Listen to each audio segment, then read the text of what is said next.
देखिए ऋषिवर, देखिए उसकी उपस्थिति का प्रमाण देखिए। उसने खिड़की की दीवार तोड़ दी है। लगता है हमारी पच्चा सुनकर वो भाग गया और हमारी माता सुरक्षित बच गई।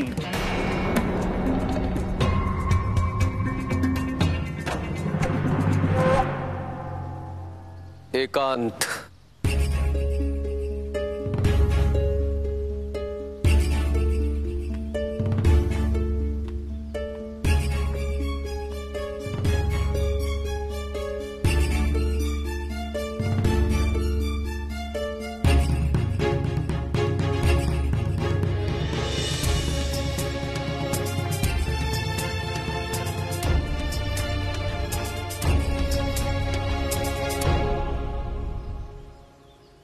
माँ,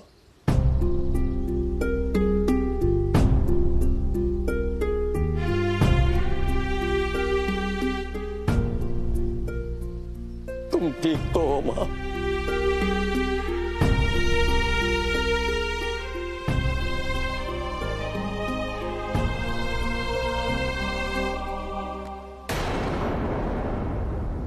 नहीं मां,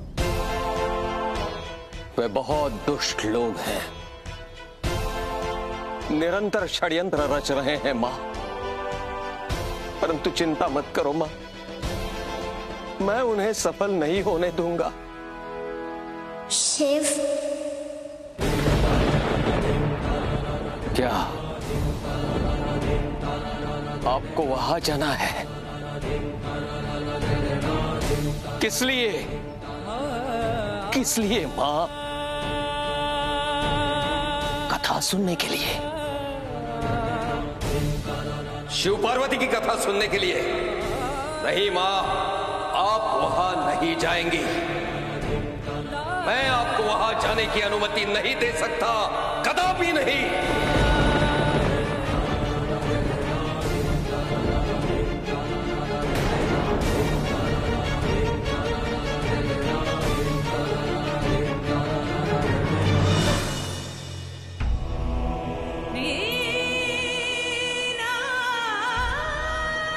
पहले अपने पिता की आज्ञा ले लीजिए, फिर हम लोग निश्चिंत होकर वहां चलेंगे।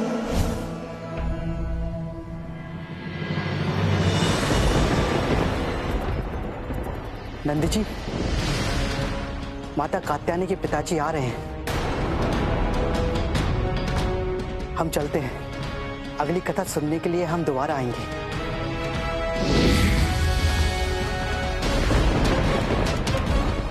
चीची कात्यायनी यहाँ क्यों आ रहे हैं? और उनके यहाँ अकेले आने का क्या प्रयोजन हो सकता है?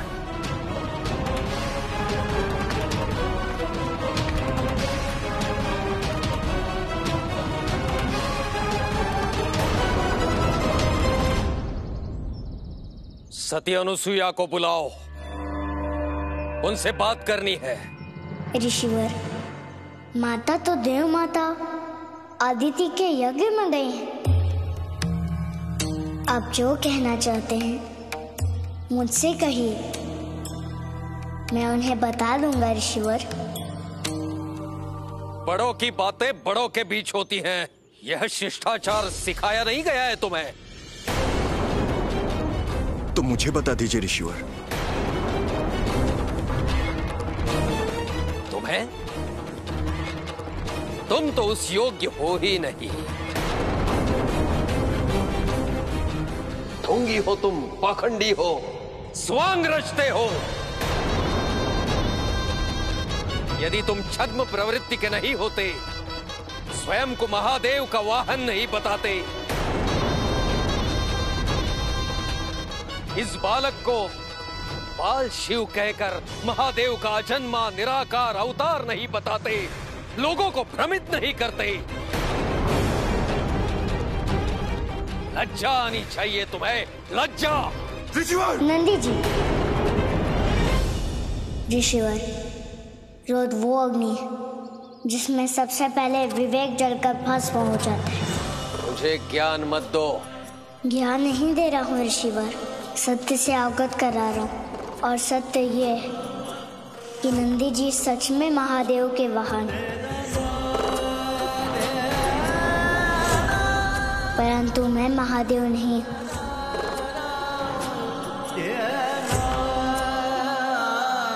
तुम चाहे जो भी हो, परंतु हो तो शैव मत को मानने वाले ही। अंततः यही कटु सत्य है। इसलिए तुम्हें अंतिम चेतावनी दे रहा हूं मैं।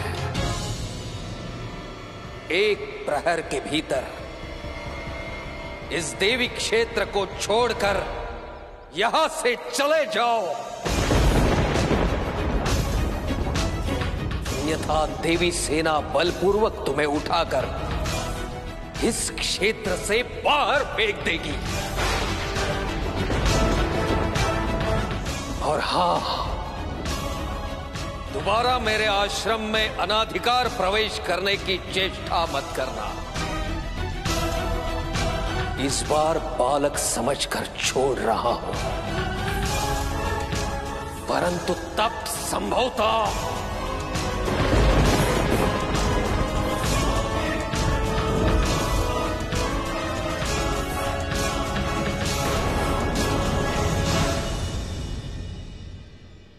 अब हम क्या करेंगे प्रभु?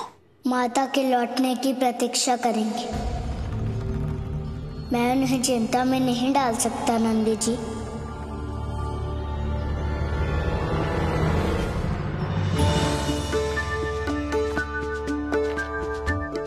चिंता मत कीजिए माता, हम माता अदिति के दिए हुए इस उपहार को सुरक्षित आपके घर पहुंचा देंगी।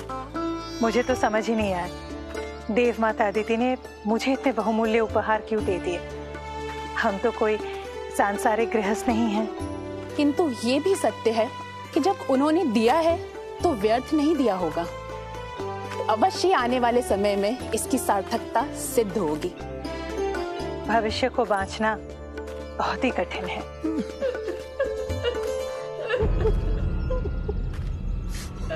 रुको, इस निर्जन वन में कौन रो रहा है?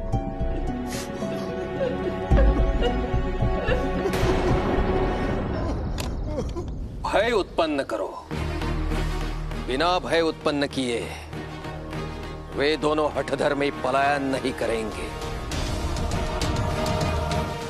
कुछ सैनिकों को भेजो उन्हें भयभीत करने के लिए। क्षमा करें ऋषिवर, ये इतना सहज नहीं है। उनके पास मायावी शक्तियां हैं। कुछ सैनिक पर्याप्त नहीं होंगे, हमें वृहद सैन्य दल भेजना होगा। ऋषिवर, उसकी मायावी शक्तियों का प्रभाव हम देख चुके हैं। कड़ी सुरक्षा के उपरांत भी वो आश्रम में प्रवेश कर गया। देवी कात्यायनी के कक्ष की खिड़की की दीवार को उसने ध्वस्त कर दिया और हम उसे पकड़ नहीं पाए। क्या इस सब के उपरांत भी आपको नहीं लगता कि हमें उसे पकड़ने के लिए वृहद सैन्य दल की आवश्यकता पड़ेगी?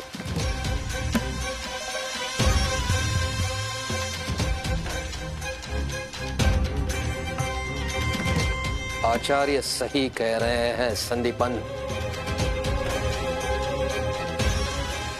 शत्रु को कभी दुर्बल मत समझो।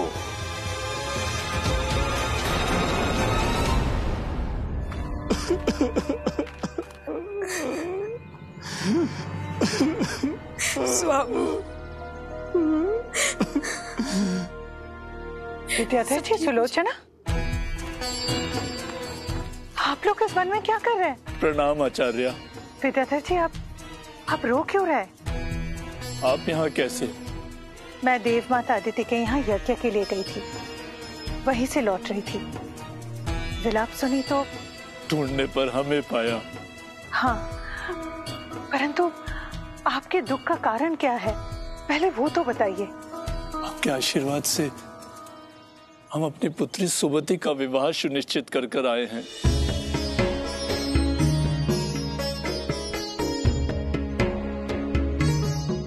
ये तो बहुत ही शुभ समाचार है। परंतु आचार्य। परंतु क्या विद्याधर जी?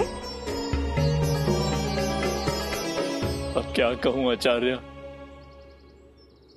वर पक्ष ने वर दक्षिणा में बहुत अधिक धन की मांग की है, जो हमारे सामर्थ्य से बाहर है। समझ में नहीं आ रहा कि अब सुमति का विवाह होगा कैसे।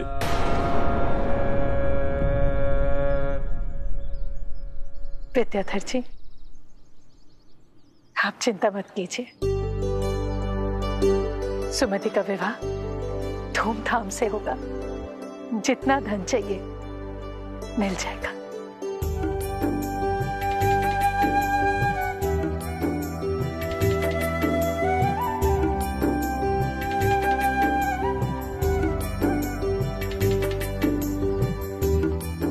विद्याधर जी, पुत्री अपना भाग्य स्वयं ही लेकर आती है।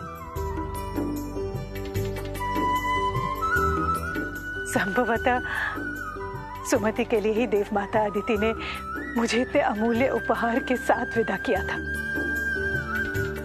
अब ये सब सुमति के विवाह में काम आ जाएगा। हमारे पास आभार व्यक्त करने के लिए शब्द भी नहीं है देवी। सुमति केवल आपकी पुत्री नहीं है, मेरी भी पुत्री है। कहाँ है सुमति? जी वो जल लाने गई है। आ गई।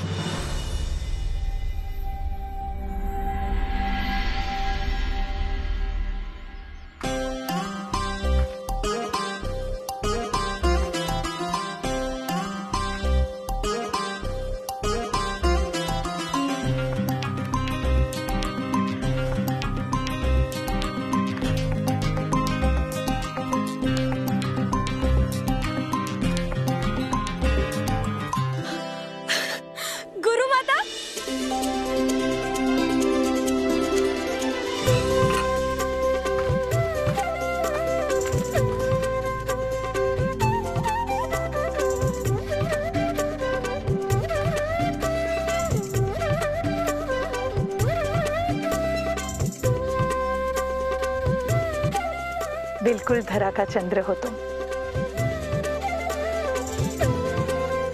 किसी की बुरी दृष्टि ना लगे। गुरु माता, अब तो आप मिल गई हैं मुझे।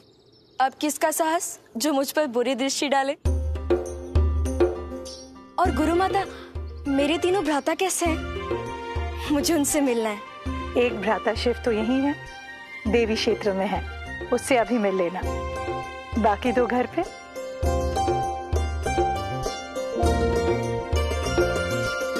प्रस्थान करते हैं?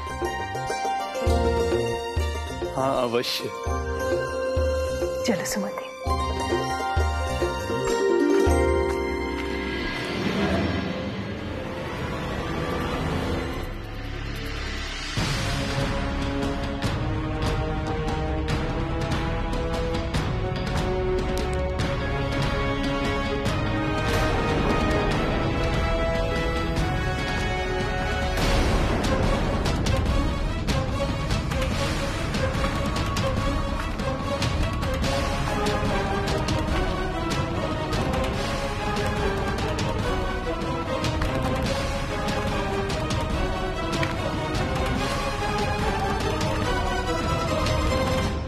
हठी बालक, तुम अभी तक देवी क्षेत्र छोड़कर गए नहीं।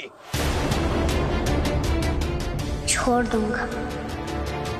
छोड़ दूंगा नहीं, छोड़ दो अभी, इसी क्षण।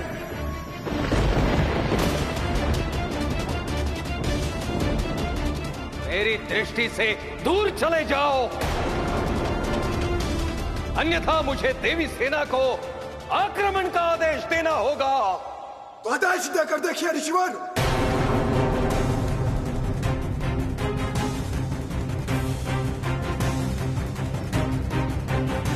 यदि आप देवी भक्त हैं, तो मैं भी देवाधिदेव महादेव का भक्त हूं। किसी से भयभीत नहीं होता। अब यदि आपने मेरे प्रभु के लिए अमर्यादित भाषा का प्रयोग किया, तो अतीत साक्षी है प्रजापति दक्ष के यज्ञ विध्वंस का और शिव विद्रोहियों के विनाश का। नंदी जी, युद्ध नहीं। किंतु प्रभु, युद्ध समाधान नहीं, केवल विनाश।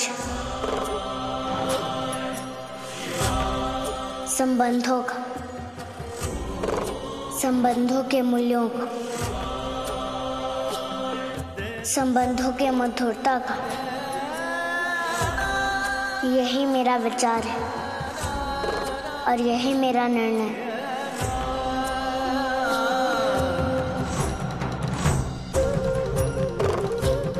ऋषिवर,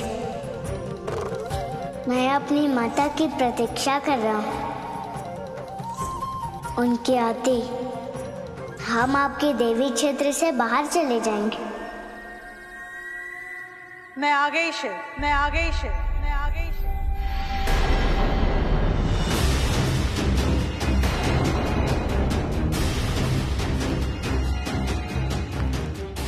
घोर निंदनीय है ऋषि कात्यायन। एक अबोध बालक के विरुद्ध आपने पूरी सेना खड़ी कर दी। इसके लिए उत्तरदायी मैं नहीं हूं देवी, उत्तरदायी तो आप और आपके इस पुत्र की मायावी शक्तियां हैं। पुत्री मोह ने आपके विवेक को हर लिया है। मेरे विवेक को आप अपनी कसौटी से दूर ही रखिए देवी अनुसुया, और अभी इसी क्षण देवी क्षेत्र छोड़कर चली जाइए, अन्यथा मुझे। देवी, आप मुझे बस आज्ञा दीजिए, मैं अकेले ही इनके सारे सैनिकों का नाश करके इनके अहंकार को चकनाचूर कर देता हूं।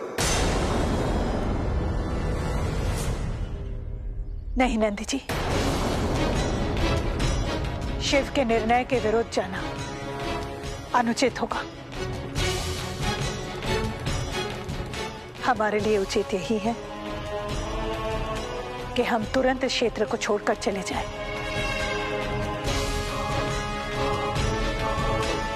मैं सही कह रही हूं ना शिव?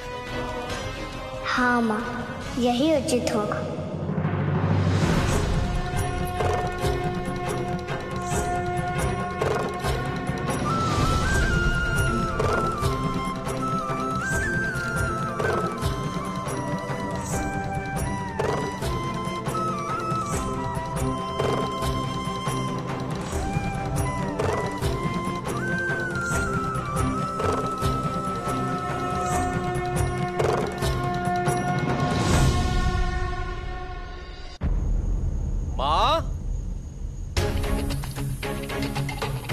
माँ कहाँ हैं आप? माँ, माँ कहाँ हैं आप? माँ, संदीपन, संदीपन,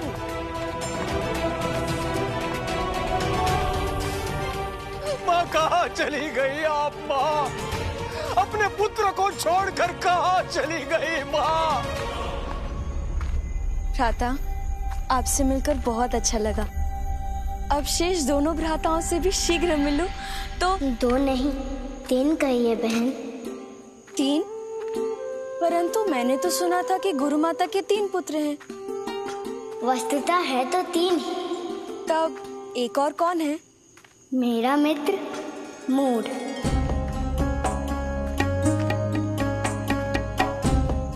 उसे भी माँ ने अपना ही पुत्र माना है। मूढ़?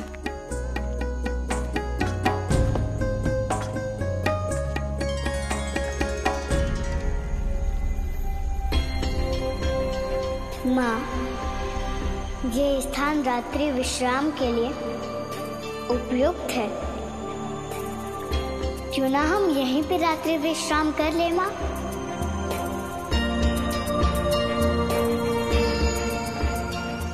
अरे शिव, ये तो उत्तम विचार है।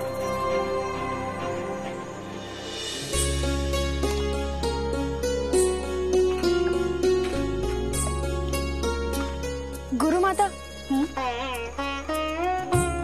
क्या मैं इन मंजूषा को खोल सकती हूँ? मंजूषा में जो कुछ है तुम्हारा ही तो है। अपने वस्तुओं को देखने के लिए किसी की आज्ञा की आवश्यकता नहीं होती है।